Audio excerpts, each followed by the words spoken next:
gejolak dari para pedagang, pertama mereka tidak mau pindah. Ini kan pasti ada, ini pasti menimbulkan tanda tanya. Kenapa tiba-tiba misalnya dalam rapat sudah diputuskan bahwa mereka sepakat, tapi tiba-tiba ada respon ya dari pedagang yang lain, mungkin yang tidak diundang dalam rapat itu, mereka merespon tidak mau pindah. Boleh jadi mereka belum tidak mendapat lapak, atau boleh mungkin terjadi misalnya lapak mereka harus bayar. Ini untuk anggota dewan ya, terutama untuk anggota dewan. Ini harus dalam konteks kita melihat ini harus menjalankan fungsi representasi. Representasi. Iya, ya mereka mereka merupakan wakil dari rakyat. Tentunya mereka harus memastikan itu.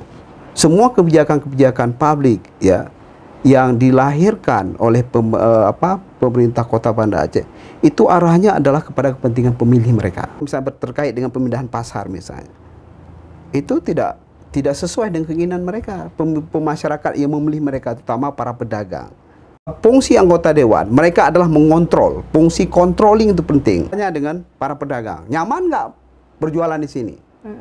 Ya. Lebih perlu kepada pedagang, pemilih pada saat pemilu. Ketika ada kendala-kendala, ya, ada berbagai masalah yang dirasakan oleh terutama pedagang nih, tidak ada respon, tidak ada pendekatan yang nampak ya, yang mereka datang ke tempat mereka bertanya apa keluhan, kenapa tidak mau pindah, enggak, ya, jangan-jangan kader-kader yang sudah ditempatkan di dewan sebanyak 35 orang ya anggota dewan di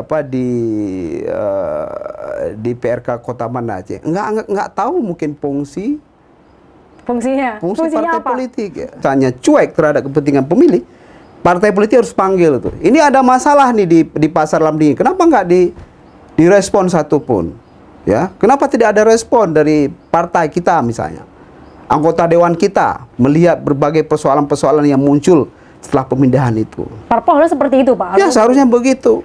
Kalau enggak, rugi kan? Jadi tujuan dari partai politik tidak hanya bisa menempatkan kader-kadernya di posisi strategis di PRK, tapi juga harus ya memantau, mengontrol. Kader itu menjalankan fungsinya enggak?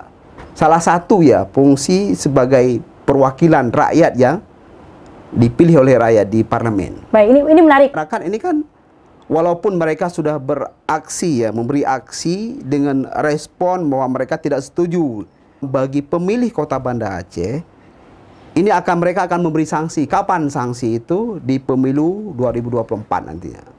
Ya, saya yakin ketika misalnya ada para anggota dewan yang tidak pro terhadap kepentingan rakyat ya kepada wong cilik ya, itu kan wong, kalau di pasar kan wong cilik tuh. Mereka pasti akan beri sanksi sosial, terutama kita juga harus memilih caleg yang betul-betul memang dia pro terhadap kepentingan rakyat. Karena apa? Efeknya juga ketika dia pro terhadap kepentingan rakyat, pastinya juga bermanfaat pada partainya. Memang sudah seperti apa ya? Sudah membudaya begitu. Ya, seakan-akan ketika mereka ditempatkan sudah terpilih atau dipilih mendapat legitimasi dari rakyat untuk duduk di dewan, ya cukup di situ. Ya. Tidak ada suara lagi.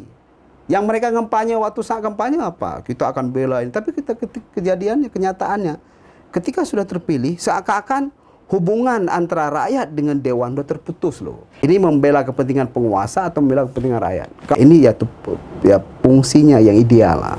Ya, sebagai seorang dewan, anggota dewan seharusnya itu memihak rakyat karena telah diberikan oleh rakyat sehingga mereka bisa duduk sebagai tentunya anggota dewan yang dipilih oleh rakyat, yang diberi mandat oleh rakyat.